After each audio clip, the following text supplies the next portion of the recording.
आपली संस्कृती, आपले संस्कार सदा राहू दे आपल्या सोबत. भारताच्या महान ग्रंथांचे आणि काव्यांचे संपूर्ण संकलन सबस्क्राईब करा तिलक. मला तर केवळ इतकंच कुतूहल आहे की राक्षस जातीत असा कोणता वीर आहे जो श्रीराम प्रभूंचा भक्त आहे आणि लंकेत राहण्याचे साहस करू शकतो. का राक्षस जातीला श्रीराम प्रभूंच्या भक्तीचा अधिकार नाही आहे? त्यांच्या भक्तीचा अधिकार तर प्राणी मात्रांना आहेच. प्रभू आपल्या भक्तांमध्ये उच्च नीच जाती जातीत भेद नाही करत. त्यांच्या निकट तर देव, दानव, मानव इतकंच नाही तर पशु पक्षातही काही भेद नाहीये. त्यांची भक्ती सगळ्यांसाठी सुलभ आहे. चरणावर झुकून प्रार्थना नाही, दशाननाचे अभिमानानं उंचावलेलं मस्तक शत्रूच्या चरणावर झुकवण्याचा कट करतो आहेस. आम्हाला कळून चुकलं आहे. तो वानर प्रथम तुझ्या घरी आला, तू सीतेचे रहस्य सांगितलंस, त्याने सगळ्या लंकेला आग लावली, पण तुझं घर मात्र वाचलं. घरचे रहस्य फोडणाऱ्या तू लहानपणापासूनच आमचा विरोध करत राहिलायस. साऱ्या लंकेत एकटा तूच आपली स्वतःची वेगळी चूल सतत वेगळी मांडत आला आहेस. आम्हाला नीती आणि धर्म शिकवायला निघालायस. जा कुलहीन, घरचा भेदी, त्या वनवासीना जाऊन नीती शिकव. त्यांच्यावर तुझं खरं प्रेम आहे. जा.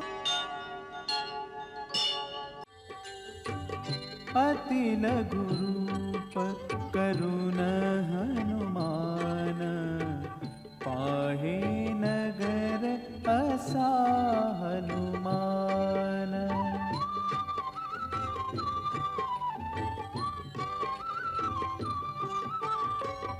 रस्ते वाडे गल्ली पाहे, शोध लाविता शोध न लागे.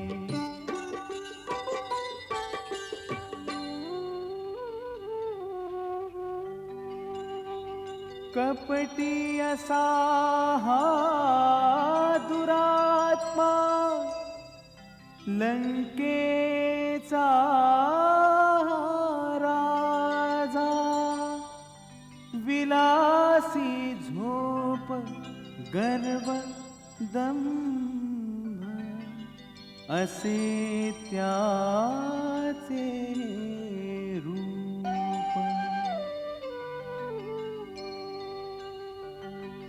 जाने सीता माईस पळविले, घ्यावे त्याचे प्राण. मग वाटे ह्या श्रेयाला, योग्य नसे हनुमान.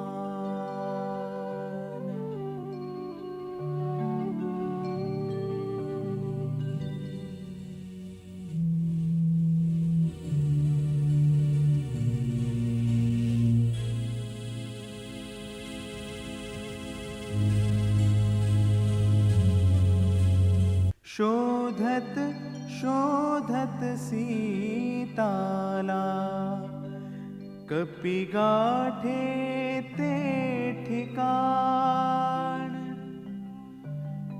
शंख चक्र तुळशी जिथे, निश्चित तिथेच राम. राम राम राम. हे राम, जय श्री राम.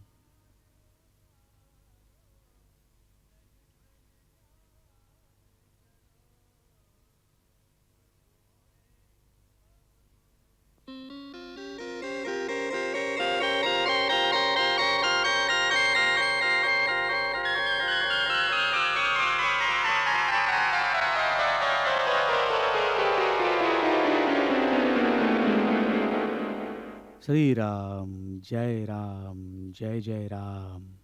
श्री राम जय राम, जय जय राम. श्री राम जय राम, जय जय राम.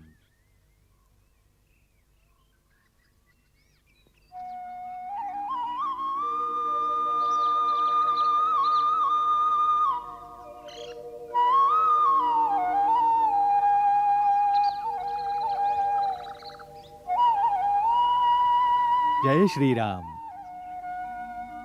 जय श्रीराम. आपण हे देवा, आपण कोण आहात? लंकेत श्रीरामाचा विजय असो म्हणण्याचं साहस करणारे आपण कोण आहात? आणि या महालात कसे आलात? आकाश मार्गातून जात होतो. या अंगणामध्ये तुळशी वृंदावन पाहून भिंतीवर शंख आणि चक्राचं चिन्ह पाहून समजलो की हे कुणा नारायण भक्ताचं घर आहे. ह्याच कुतूहलापोटी आपल्या दर्शनासाठी थांबलो. आणि आता उरला श्रीरामांच्या जय जयकाराचा प्रश्न. तर श्रीमान, हाच प्रश्न मी आपल्याला विचारू इच्छितो. मी तर बाहेरून आलोय, काहीही म्हणू शकतो, परंतु आपण तर लंकेचे निवासी असूनही श्रीरामांची जय म्हणण्याचे साहस करू शकता. असे साहसी वीर आपण कोण आहात? काय आपण राक्षस कुळातील नाही आहात? मी राक्षस कुळातीलच आहे, परंतु श्रीरामाचा भक्त आहे. का राक्षस जातीला श्रीराम प्रभूंच्या भक्तीचा अधिकार नाही आहे? त्यांच्या भक्तीचा अधिकार तर प्राणीमात्रांना आहेच. प्रभू आपल्या भक्तांमध्ये उच्च नीच जाती जातीत भेद नाही करत. त्यांच्या निकट तर देव, दानव, मानव इतकंच नाही तर पशुपक्षातही काही भेद नाहीये. त्यांची भक्ती सगळ्यांसाठी सुलभ आहे. मला तर केवळ इतकंच कुतूहल आहे की राक्षस जातीत असा कोणता वीर आहे जो श्रीराम प्रभूंचा भक्त आहे आणि लंकेत राहण्याचे साहस करू शकतो. त्यासाठीच आपला परिचय जाणू इच्छितो. मी महर्षी विश्वाचा पुत्र आणि महाराज रावणाचा छोटा भाऊ विभीषण आहे. जर लंकेत राहण्याचाच प्रश्न असेल तर हे महात्मा, मी त्याच प्रकारे इथे राहतो जशी दातांच्या मध्ये जिव्हा राहते. परंतु या दुःखद अवस्थेतही एकच आशा आहे की एक दिवस मला श्रीरामाचं दर्शन होईल आणि ते माझा उद्धार करतील. किती आश्चर्याची गोष्ट आहे. आपण अजून श्रीरामांना पाहिलं सुद्धा नाही आणि त्यांची भक्ती करत आहात. हे कसं शक्य झालं? ब्राह्मण देवता, आम्ही तिन्ही भावांनी एकत्रच कठोर तपश्चर्या करून ब्रह्मदेवाला प्रसन्न केलं होतं. जेव्हा ब्रह्मदेवाने वरदान मागण्यास सांगितलं तेव्हा मोठ्या भावांनी शक्ती मागितल्या आणि मी केवळ श्रीनारायणाची अनन्य भक्ती आणि त्यांच्या दर्शनाचा वर मागितला. तेव्हा ब्रह्मदेवाने सांगितलं की जेव्हा श्रीनारायण रामरूपात अवतार घेऊन लंकेत येतील तेव्हा तुला त्यांचं दर्शन होईल. तेव्हापासून मी त्यांची वाट पाहत राम नामाचा जप करत आहे. धन्य आहात आपण आणि धन्य आहे आपली भक्ती. आता आपण आपला परिचय द्या की आपण कोण आहात.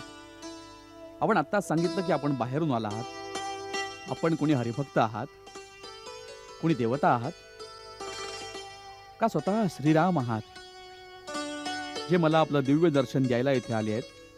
राम राम राम. आपण मला कुठे पोहोचवलं तर राजन? मी तर एक अधमातली अधम व्यक्ती आहे. एका अशा कुळातला आहे ज्याचे पहाटे नाव घेणंही अशुभ मानलं जातं. माझा हा खोटा वेश आहे. माझं खरं रूप वानराचं आहे. माझं नाव हनुमान आहे. प्रभू श्रीरामांची उदारता पहा. माझ्यासारख्या सद्बुद्धीहीन व्यक्तीलाही आपला सेवक बनवलं आणि सेवकावर तर त्यांचं विशेष प्रेम असतं. म्हणून हे विभीषण, प्रभू श्रीरामांच्या अनुग्रहावर सदैव विश्वास असायला हवा. तेव्हा जीव आपल्या कर्तव्य पथावर ठामपणे राहू शकतो. हे हनुमान, आपल्या या गूढ उपदेशाने माझी बुद्धी स्थिर आणि चित्त शांत झालं आहे. आता मला विश्वास वाटत आहे की मला अनाथ समजून एक दिवस प्रभू माझ्यावर अवश्य कृपा करतील. या उपकारासाठी मी आपल्याला शतशत प्रणाम करतो.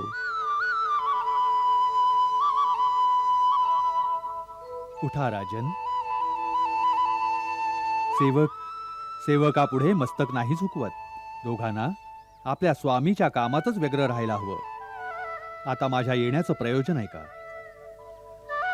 रावणाने सीता मातेला कपटाने इथे आणलं आहे. श्री रामप्रभूंच्या आज्ञेवरून मी त्यांच्या शोधात आलो आहे. रावणाच्या महालांमध्ये चारी बाजूना शोध घेतला, परंतु मातेचा कुठेच ठाव नाही लागला. जर आपल्याला त्यांची काही माहिती असेल तर मला सांगण्याची कृपा करा. कपिश्रेष्ठ, हे आपल्याला कसं वाटलं की माता सीता रावणाच्या राजमहालात आरामात झोपी गेली असेल? ती देवी तर अशोक वाटिकेत आपल्या पतिव्रता धर्माचे रक्षण करत एका वृक्षाखाली तपस्विनीप्रमाणे राहत आहे. चारी बाजूनी भयानक राक्षसिणी तिला घेरून असतात. अशोक वाटिकेच्या बाहेर मोठे मोठे भयानक राक्षस पहारा देत असतात. म्हणून आज जाण्याआधी तुम्हाला त्यांच्याशी युद्ध करायला लागेल. त्यासाठी खूप शक्तीची आवश्यकता आहे आणि आपण तर एकटेच आहात. मी एकटाच त्यांच्यासाठी खूप आहे, परंतु माझ्या मते तरी हे उचित नाही होणार. मी मातेला भेटण्याआधी कोणत्याही प्रकारचा तंटा करू इच्छित नाही. नाहीतर हे कळल्यानंतर की रामाचा कोणी दूत सीता मातेला भेटायला आला आहे, ते लोक त्यांना कुठेतरी दुसरीकडे लपवतील. मग काही नाही, मी माझं रूप अति सूक्ष्म करीन आणि रात्रीच्या अंधारात चुपचाप मातेच्या आसपास पोहोचीन. एकदा त्यांच्यापर्यंत प्रभूंचा संदेश पोहोचवून त्यांचं काही सांत्वन करीन. मग मी माझ्या दुसऱ्या रूपांमध्ये रावणाच्या योद्ध्यांची शक्तीही जाणण्याचा प्रयत्न करीन. ठीक आहे, आता मला आज्ञा द्या. सूर्य भगवान उगवले आहेत. आता सगळा दिवस कुठेतरी लपून काढीन आणि रात्रीच्या अंधारात अशोक वाटिकेत पोहोचीन. निघा हो भक्तराज, श्रीराम आपले रक्षण करतील. जय श्रीराम. जय श्रीराम.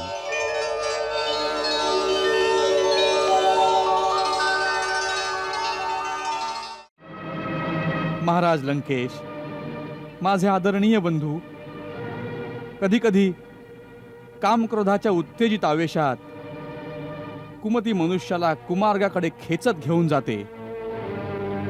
परंतु आपल्या चुकीचं भान येताच सुधारणा करण्यातच समजूतदारपणा आहे.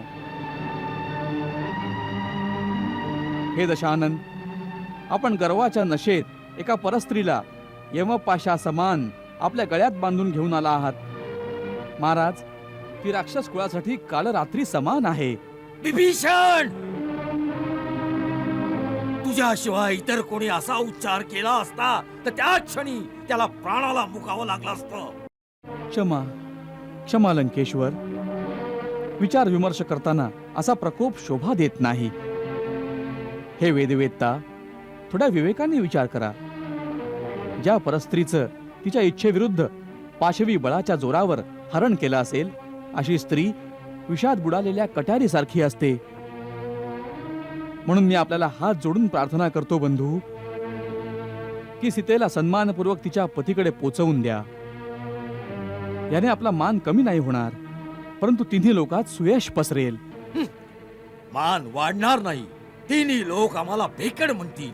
जिथं वीर पुरुषांची सभा होईल तिथे सर्व आम्हाला हसतील. वीर पुरुष एकदा जे पाऊल उचलतो ते मागे घेण्यात त्याच्या शौर्याला डाग लागतो. परंतु नीती नीती शक्तीहीन पुरुषांनी विणलेलं एक असं जाळं आहे ज्यात वीर पुरुष कधी नाही फसत.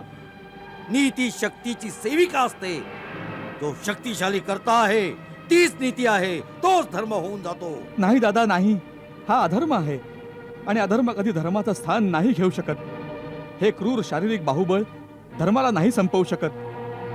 धर्माकडे आध्यात्मिक बळ आहे, त्याच्याकडे दैवी विधानाची शक्ती आहे.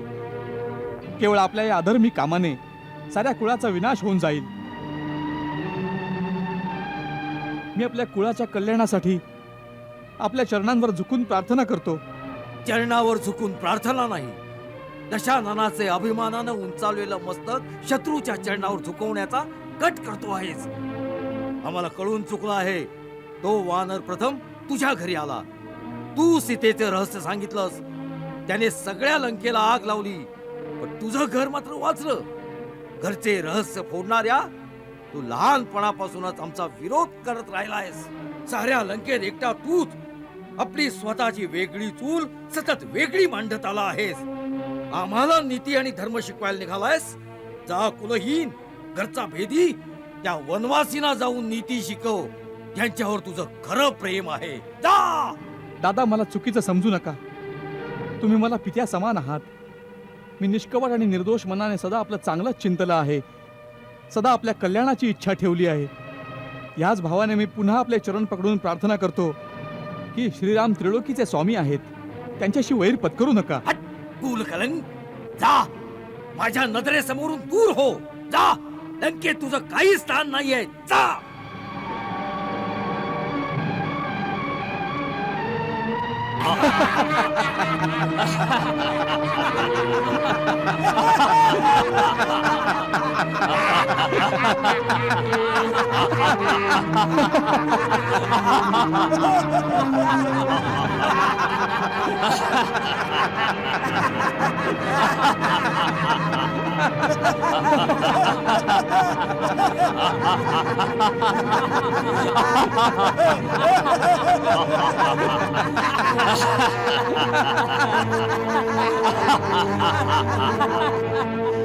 माझ्यावर हसणाऱ्यांनो, मला तुमच्यावर दया येते.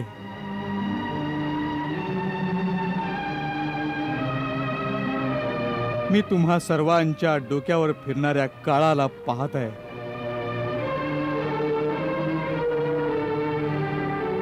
शास्त्रात लिहिलंय, विनाश काले विपरीत बुद्धी. आपल्या विनाशाकडे जाणाऱ्या प्राण्याला जरी भगवान कल्याणकारी गोष्ट सांगायला आले तरी आपल्या अहंकाराच्या भ्रमात बुडलेल्या अंध प्राण्याला भगवान सुद्धा वेडा वाटतो. आणि आपल्या दुर्बुद्धीला सर्वश्रेष्ठ समजून आपण लोकांप्रमाणेच हसता हसता आपल्या विनाशाच्या गर्तेत बुडत बुडत जातो.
त्याग करे विभीषण ही लोपे चैतन्य राजमहाली.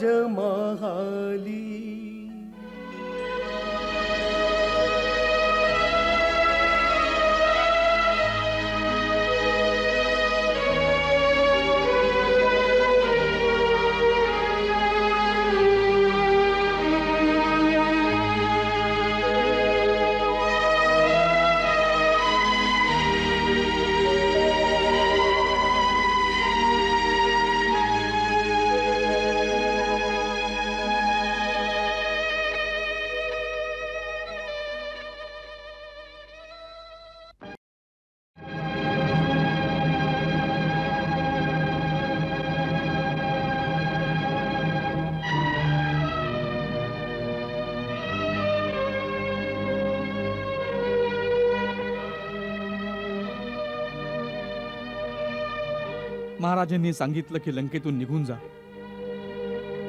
मीही सांगितलं की लंका सोडून देईन. बोलणं सोपं होतं, पण आपल्या जन्मभूमीला सोडणं कठीण वाटतंय. मला पुन्हा पुन्हा आपली प्रजा आणि राक्षस जातीची आठवण येते. केवळ एका पाप्याचं पाप आणि अहंकारामुळे सारे निर्दोष प्रजा मारली जाईल. वीर राक्षस जात नामशेष होईल. आपल्या प्रजेची आपल्यावर जबाबदारी असल्याचा भास पुन्हा पुन्हा मनात होतोय. या समस्येवर काही उत्तर नाही सापडत. मी कसा आपल्या मातृभूमीचा समूळ विध्वंस होण्याचे टाळू शकेन? आता या गोष्टींचा विचार करायला वेळ नाहीये. याआधी की महाराज रावणांच्या मनात आपल्याला बंदी करून कारागृहात टाकण्याचा विचार येईल, आपल्याला इथून निघून जायला हवं. पण मी कुठे जाऊ? शक्य झालं तर श्रीरामांकडे जाऊन त्यांना प्रार्थना करा की त्यांनी रावणांच्या पापांचा दंड त्यांच्या निर्दोष प्रजेला न द्यावा. परंतु युद्धात तर काहीही होऊ शकतं, आणि हे युद्ध तर नक्कीच होईल. मग तर अजून आवश्यक आहे त्यांना भेटून युद्धाची दिशा अशा प्रकारे द्या ज्यामुळे प्रजेची कमीत कमी हानी होईल. यासाठी आपल्याला श्रीरामांना भेटून त्यांचे विश्वास पात्र बनवून युद्धाची सूत्र सांभाळण्यात सहभागी व्हावं लागेल.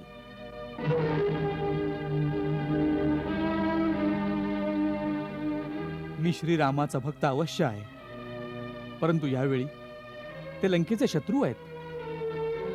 काय माझा धर्म त्यांची साथ देण्याची आज्ञा देतो? हो राजन, पहिली गोष्ट तर ही आहे की श्रीराम लंकेचे शत्रू नाहीत, रावणाचे शत्रू आहेत. तो रावण जो यावेळी एक प्रकारे देशद्रोही आहे, कारण यावेळी तो व्यक्तिगत कामाग्नीनं भडकलेला, कोणाचा उपदेश न मानता धर्म, नीती आणि मर्यादांना आपल्या अहंकाराच्या पायदळी तुडवत साऱ्या देशाला युद्धाच्या आगीत लोटतोय. म्हणून या देशाला वाचवण्यासाठी रावणाचा अंत आवश्यक आहे. त्याचे दोनच मार्ग आहेत. पहिला हा की आपल्याकडे अशी सेनेची शक्ती असेल तर त्याला सिंहासनावरून उतरवून रामाशी तह केला जावा, परंतु हे संभव नाही. म्हणून दुसरा एकच मार्ग आहे की आपण स्वतः श्रीरामांना भेटून युद्धाचं संचालन असं करा ज्याचं लक्ष केवळ त्या आताताई रावणाचा अंत असेल. यावेळी हाच आपला धर्म आहे.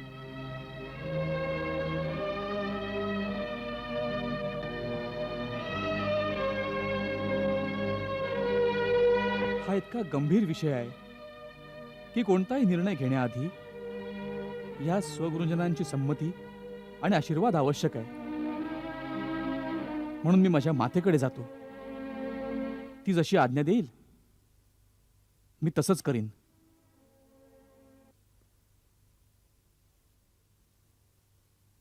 राजमाता कैकेशींना सांगा की आम्हाला त्यांच्या दर्शनाची परवानगी मिळावी. जशी आज्ञा.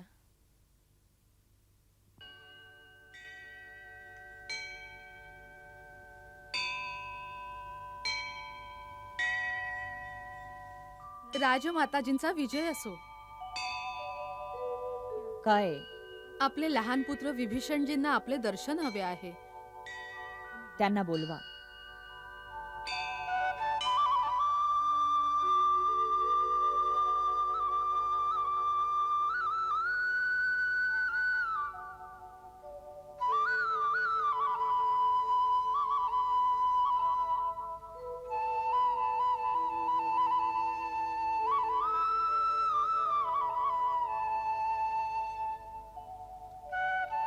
दीर्घायु हो पुत्रा. भगवान शंकर तुझं कल्याण करू.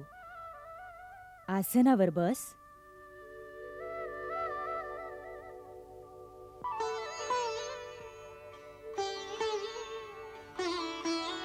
माते, मी एका गंभीर समस्येवरच्या तोडग्यासाठी आलोय. मला मार्गदर्शन कर माते. खूपच अस्थिर चित्ताने बोलत आहेस. अशी काय गोष्ट झाली वत्सा? ज्येष्ठ बंधू महाराज रावणाने मला देशातून जायला सांगितलंय. रावणाने तुला देशातून जायला सांगितलंय? का? आज दरबारात त्यांनी माझा खूप अपमान केला. का? मी माझ्या मतानुसार त्यांना सल्ला दिला की प्रथमतः सीतेचं हरण करणंच उचित नव्हतं. एका परस्त्रीला तिच्या इच्छेच्या विरुद्ध आपल्या घरात ठेवणं धर्माविरुद्ध आहे. ती पतिव्रता स्त्री आहे. आता या पापामुळे लंकेचा विनाश होऊन जाईल. तिकडे श्रीराम किष्किंधाचे महाराज सुग्रीवांच्या मदतीने एका विपुल वानर सेनेला घेऊन लंकेच्या दिशेने सरकत आहेत. आणि इथे आमचे मंत्री त्यांना सल्ला देत होते की राम आणि लक्ष्मणाची काही चिंता करू नका.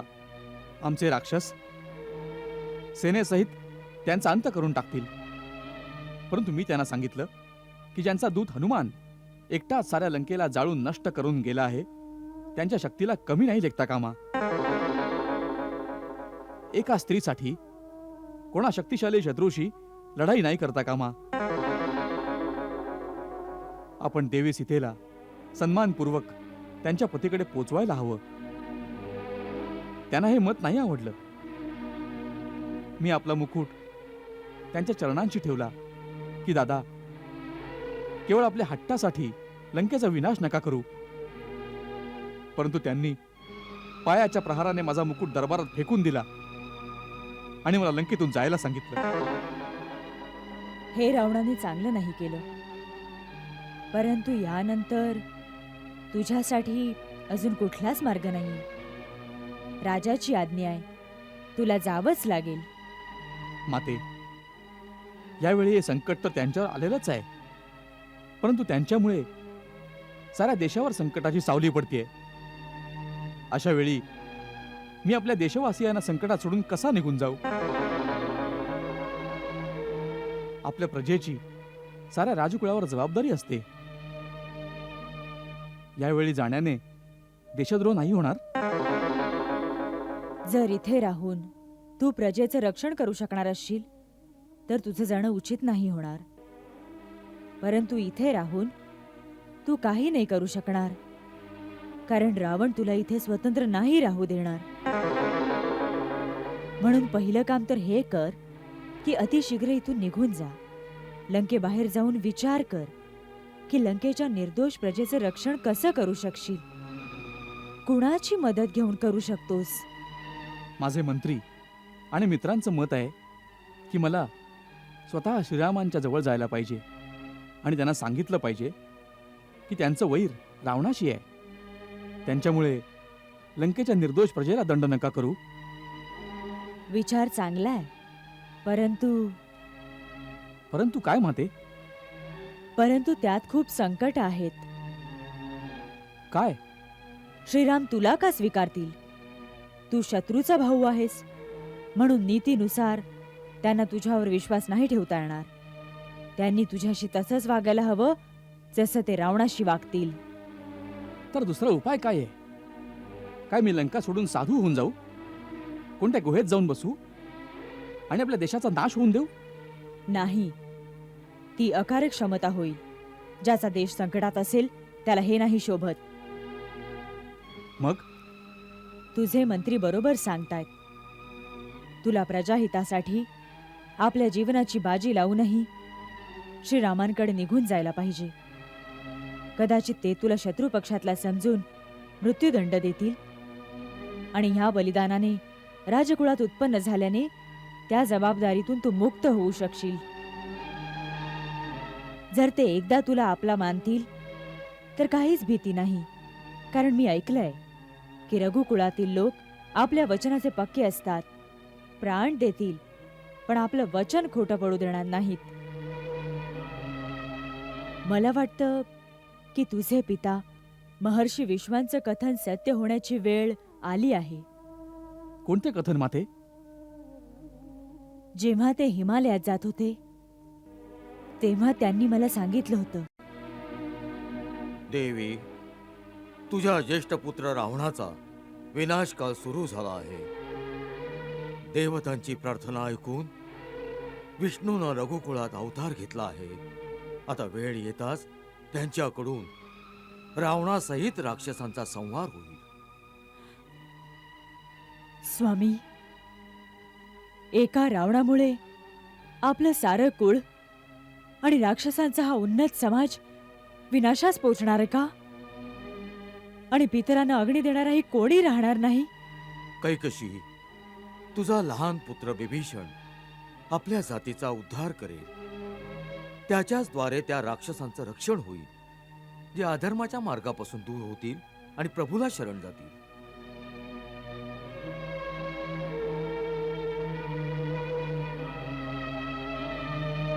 म्हणून पुत्रा, मला त्यांची भविष्यवाणी सत्य होताना दिसत आहे. तू इथून सरळ श्रीरामांकडे निघून जा. माझा आशीर्वाद तुझ्या सोबत आहे. माते, एकदा पुन्हा आपल्या ज्येष्ठ बंधूंकडे प्रार्थना करून पाहू. कदाचित त्यांचा क्रोध त्यावेळी शांत झाला असेल आणि ते माझी गोष्ट ऐकतील. तू खूपच साधा आहे विभीषणा. जा, पुन्हा जाऊन बघ.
विभीषण, वाटतंय तुला आपले प्राण नकोसे झालेत.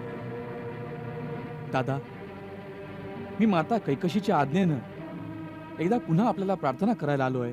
जे आम्हाला ऐकवायला आलायस ते जाऊन मातोश्रीला सांग. दादा, वेद आणि पुराण असं म्हणतात की सुबुद्धी आणि कुबुद्धी प्राणीमात्राच्या हृदयात राहतात. प्रत्येक प्राणी आपापल्या इच्छा आणि कर्मानुसार दोन्हीपैकी एकाच अनुसरण करतो. शास्त्र म्हणतं, जिथे सुमती तिथे संपत्ती नाना, जिथे कुमती तिथे विपत्तीचे निधान. म्हणून दादा, सद्बुद्धीचा आश्रय घ्या. यावेळी कुमतीने आपल्या मनावर प्रभाव टाकलाय, म्हणून तुम्हाला हित आणि अहित ओळखता येत नाहीये. मित्राला शत्रू आणि शत्रूला मित्र मानत आहात. सीता, जी राक्षस कुळासाठी काळ रात्रीच्या समान आहे, तिच्यावर आपली प्रीती वाढत आहे. आणि जे आपल्याला विनाशाच्या मार्गावर रोखतात. बस विभीषण, द्रोही आमचं खातो आणि निष्ठा ठेवतो त्या वनवासींची. मूर्ख आमच्या मर्जीवर जगतो आणि कामना करतो शत्रूंच्या द्वारा आमच्या विनाशाची. धिक्कार आहे तुझ्यासारख्या कुलद्रोह्याचा. नाही नाथ, नाही. अहंकार होऊन शत्रू वाटे जास मी, विनाशकाला येऊनी बुद्धी होय विपरी, बुद्धी होय विपरी.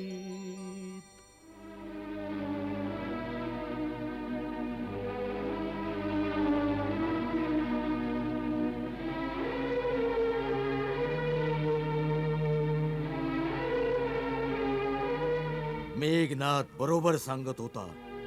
हा शट दयेला पात्र नाही आहे, नाही आहे. ते पाहाले.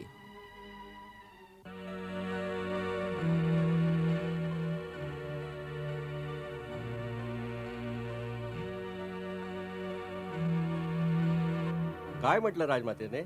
मातेचंही हेच मत आहे की श्रीरामाला शरण जा. तर चलूया.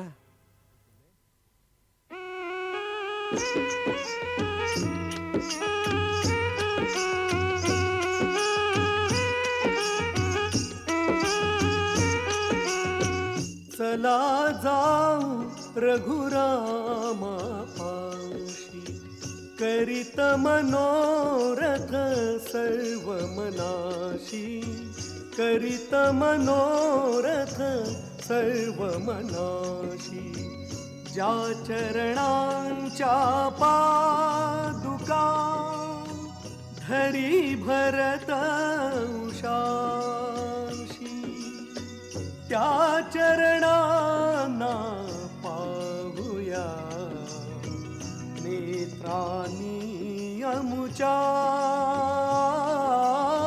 नेत्रांनी अमुच्या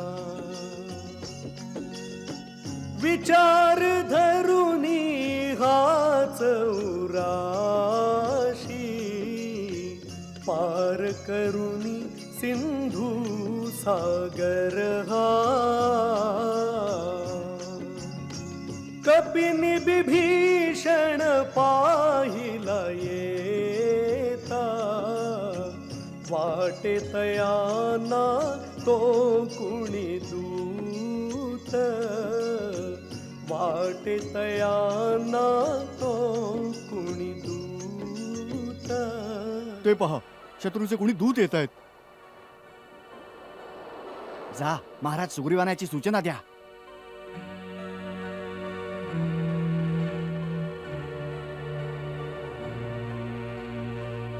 महाराज सुग्रीव कुटीत आहेत. जी. श्रीराम प्रभूंची आज्ञा आहे की छावणीच्या चारी बाजूस प्रत्येक क्षणी पहारा असायला हवा. महाराजांचा विजय असो. बोल. महाराज, काही जण आकाश मार्गाद्वारे लंकेच्या दिशेनं आपल्याकडे येत आहेत. लंकेच्या दिशेनं? होय महाराज. म्हणजे प्रभू श्रीरामांचं म्हणणं उचितच आहे. आपल्याला सतत सतर्क राहायला हवं. चल जाऊ.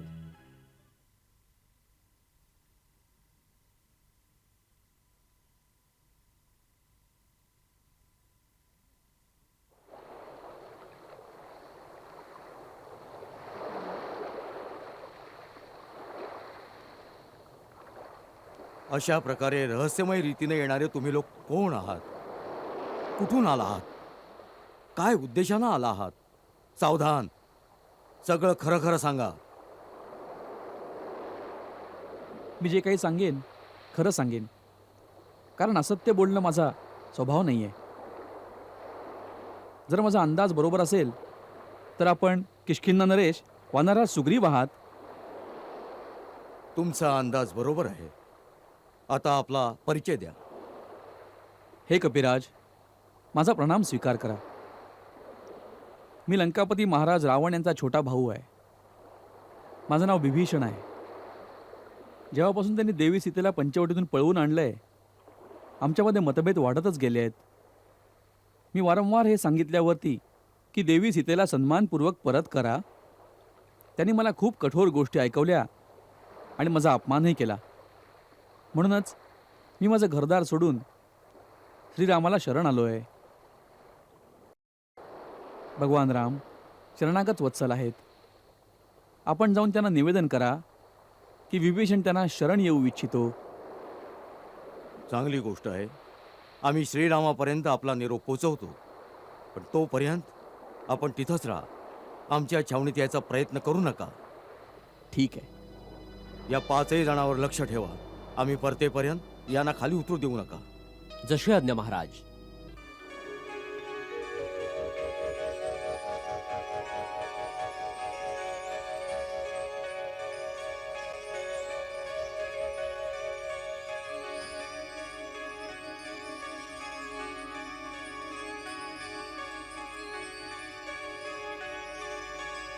ये मित्रा, बस. रघुनाथजी, आपल्या स्वतःला लंकेचा राजा रावणाचा लहान भाऊ म्हणवणारा एक राक्षस आला आहे. आपल्याला शरण येऊ इच्छितो असं सांगत तो आपल्याजवळ येण्याची परवानगी मागू इच्छितो. परंतु तो शत्रूचा भाऊ आहे. यावर गंभीरपणे विचार व्हायला हवा की त्याला आपल्या शिबिरात येण्याची परवानगी दिली जावी की नाही.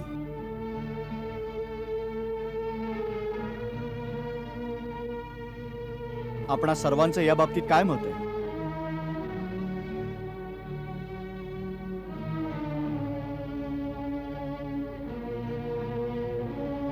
कदाचित तो रावणाचा कुणी गुप्तचर असेल महाराज. भाऊ असो किंवा गुप्तचर असो, आहे आमचा शत्रूच. या मायावी राक्षसांचा काय भरवसा. शरण येतो सांगून आमच्या सैन्यात घुसून आतल्यात आपलं अहित करेल. आमचा विश्वास जिंकून आपल्यावरच प्रहार करेल. भगवान, आपल्याला त्याच्या गोष्टी न ऐकता त्याला त्वरित बंदी बनवलं. वानरराज, ज्याच्या हृदयात कपट असेल तो अशा प्रकारे सरळ सरळ समोर नाही येत. त्याला त्याचा परिचय विचारला पाहिजे. तो कोण आहे, काय नाव आहे त्याचं? विभीषण नाव सांगितलंय त्यांनी त्याचं. विभीषण? काय विभीषण नाव सांगितलं त्याने? का काही शंका उत्पन्न झाली नाव ऐकून? शंका? शंकेचे तर ढग निवळले विभीषण नाव ऐकून. जर वास्तवात तो विभीषणच असेल तर? हनुमाना, तू तर असं म्हणतोयस की जणू विभीषण आपला स्वजन हितचिंतक आहे. तो तसा असू नाही शकत. शेवटी तो रावणाचा भाऊ आहे, एक राक्षस आहे. म्हणून मनाप्रमाणे रूपही धारण करू शकतो. राक्षसात अंतर्धान पावण्याची शक्तीही असते. तो संधी पाहून आपली खूप हानी करू शकतो. राक्षस जातीचा आहे म्हणून तो दुष्ट आणि दुर्जनच असेल असं समजणं चूक आहे. कोणीही प्राणी जातीवरून चांगला किंवा वाईट नसतो. तो तर आपल्या कर्माने चांगला किंवा वाईट होतो. राक्षसांमध्येही राजा बळीसारखे धर्मात्मा आणि दानशूर, प्रल्हादासारखे हरिभक्त झाले जांबुवंत. त्याच प्रकारे विभीषणही आपला परमभक्त आहे प्रभू. आणि सीता मातेने तर मला हेही सांगितलं होतं की विभीषण आपल्या मुलीच्या हस्ते लपून छपून कधी कधी त्यांना भोजनही पाठवत असतो. होऊ शकतं की त्यावेळी त्यांच्या मुलीने सहानुभूतीमुळे असं केलं असेल. परंतु आज स्थिती वेगळी आहे. लंकेत सर्व जाणत असतील की यावेळी श्रीरामाची सेना समुद्राच्या त्या तीरावर पोहोचली आहे. यावेळी विभीषणाची आपल्या भावाच्या वैऱ्याकडे येण्याची नाही उचित वेळ आहे, नाही उचित स्थान. जो संकट समयी आपल्या स्वतःच्या भावाला सोडून येतो त्याच्यावर जरा विचार करूनच विश्वास ठेवायला हवा.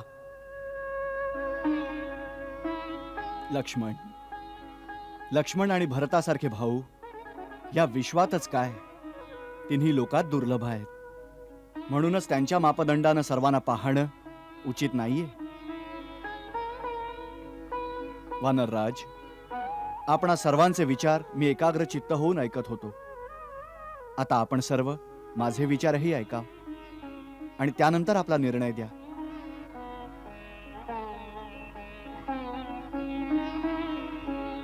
शक्य आहे विभीषणात काही दोष असेल, त्याच्या मनात दुरावाही असेल.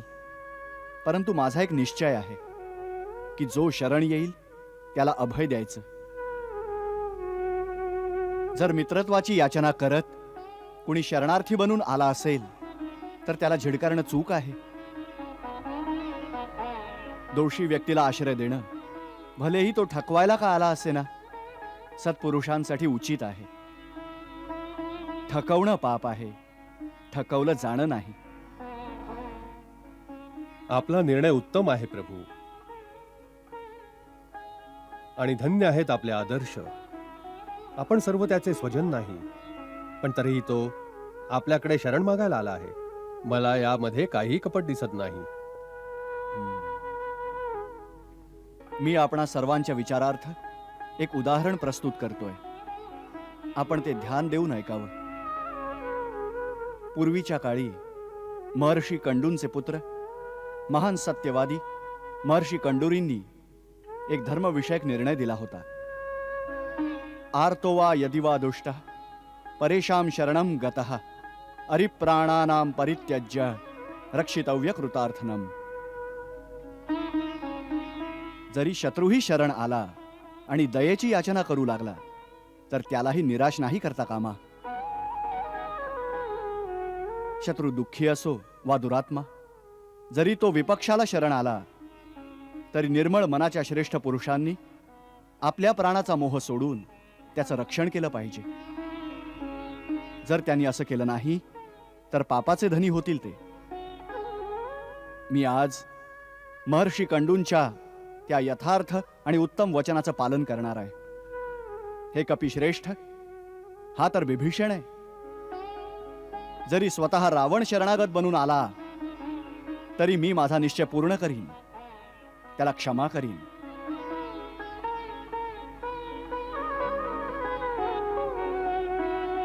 युवराज अंगद, त्यांना आदरपूर्वक आमच्याकडे घेऊन या. जशी आज्ञा प्रभू.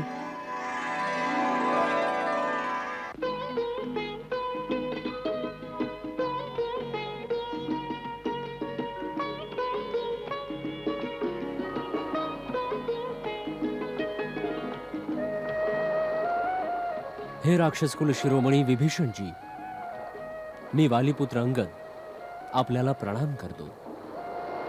प्रणाम.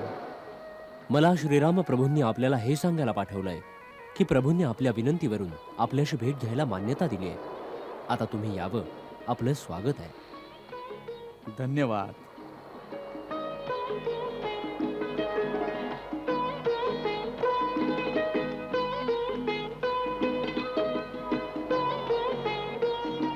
चलावं.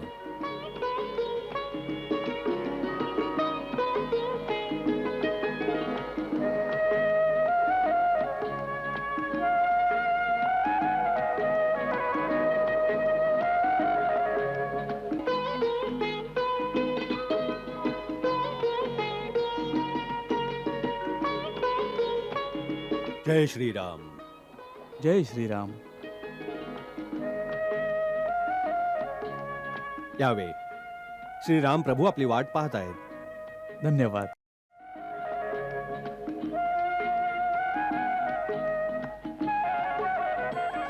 दुरून पाहुनी उभे जे भ्राता, नेत्रामधुनी चैतन्य येता. राम प्रभूची छबी धामा समही, राहे अवलोकी एकटक चरणांशी. एकटक चरणांशी.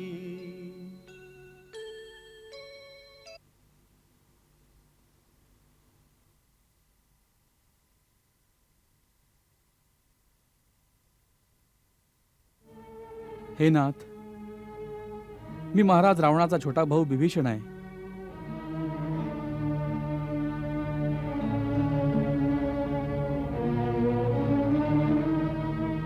हे देवतांचे रक्षका, माझ्यात सारे अवगुण आहेत. माझा जन्म राक्षस कुळात झाला आहे.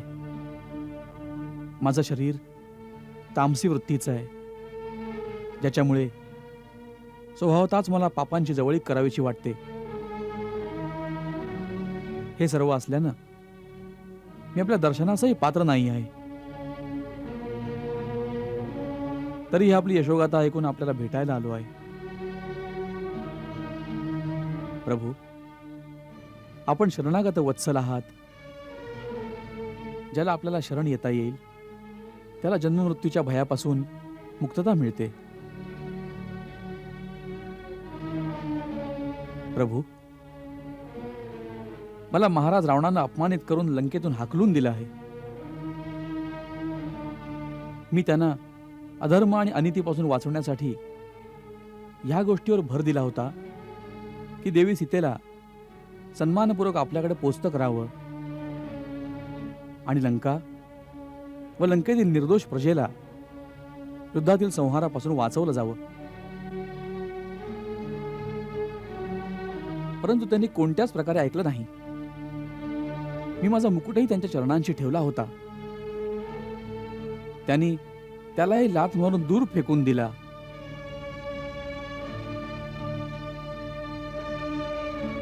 आता मी अपमानित आणि दुखावला जाऊन आपला परिवार, घर, संपत्ती सगळं सोडून आपल्याला शरण आलो आहे.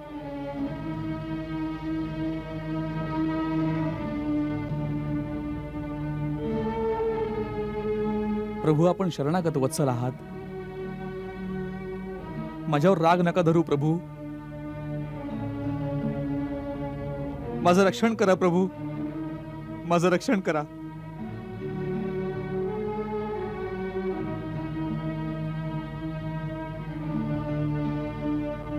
आपण आमच्या शत्रूला सोडून आमच्याकडे आला आहात.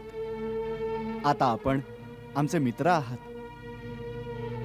तेव्हा मित्राचं स्थान ग्रहण करा.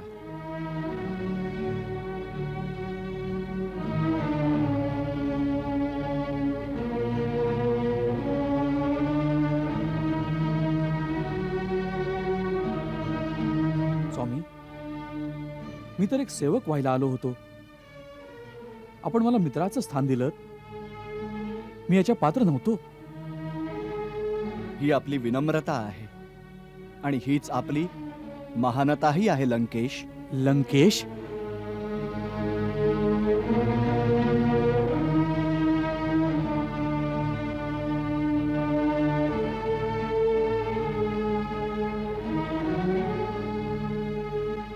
प्रभू, लंकेश तर यावेळी महाराज रावण आहेत. आपण एका शरणार्थीला ही संज्ञा कशी दिलीत? रावण तर केवळ काही दिवसांसाठीच लंकेश आहे. त्याची पापकर्म त्याच्या सर्व शक्तींना क्षीण करून त्याच्या मृत्यूला खूप समीप घेऊन आली आहेत.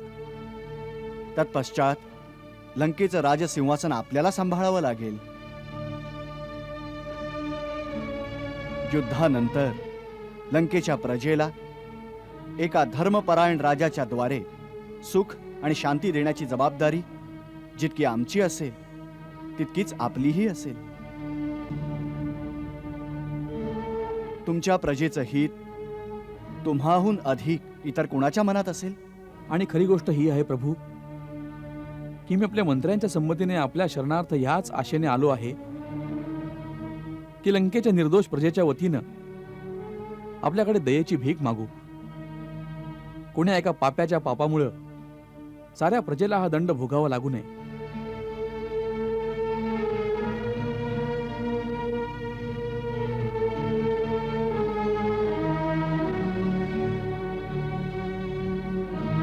मित्रा, आम्ही तुझ्या प्रजावत्सलतेची प्रशंसा करतो.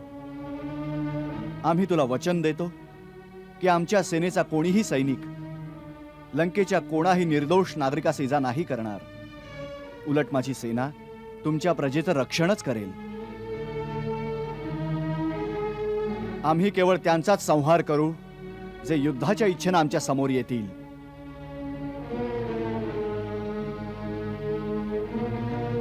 मी लंका रहिवाशांच्या वतीनं कोटी कोटी धन्यवाद देतो. आपण आपल्या सेवकाबरोबर त्या सगळ्यांना निर्भय करून टाकलं.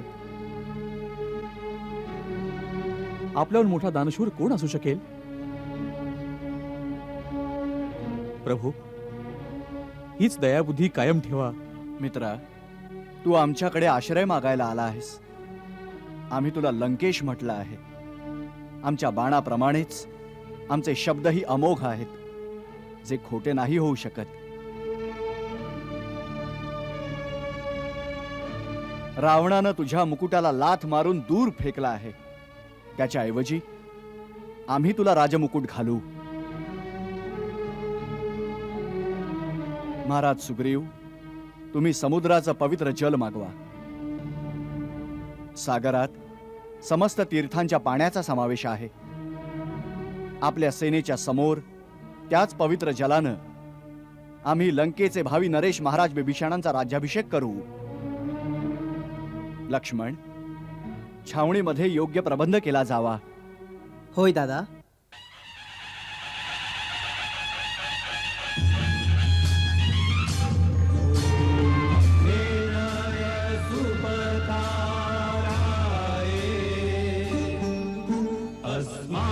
विश्वानि देव वयुनानि विद्वान् युद्धस्मज्जुहुराणमेनो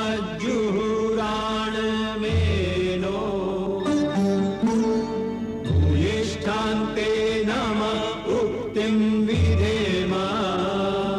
ॐ स्वस्ति न इन्द्रो वेधश्रवाः स्वस्ति न पूषा विश्ववेदा स्वस्ति नस्तारक्षो अरिष्टनेमि स्वस्ति नो बृहस्पतिर्दधातु ॐ द्यौः शान्तिरन्तरिक्षगुं शान्तिः पृथिवी शान्तिरापः शान्तिरोषधयः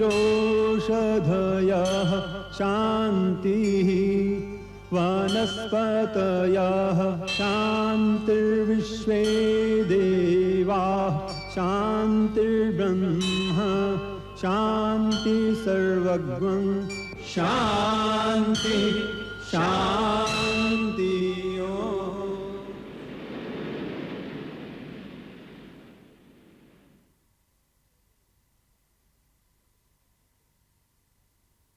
मित्रा, मी जाणतो की तुझी इच्छा नाहीये, परंतु मला शरण येण्याचं आणि माझं दर्शन घेण्याचं फळ अमोघ आहे.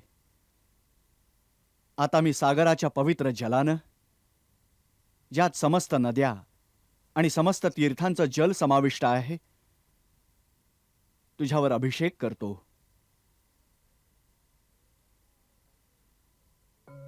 जे दान दिले श्रीरामाने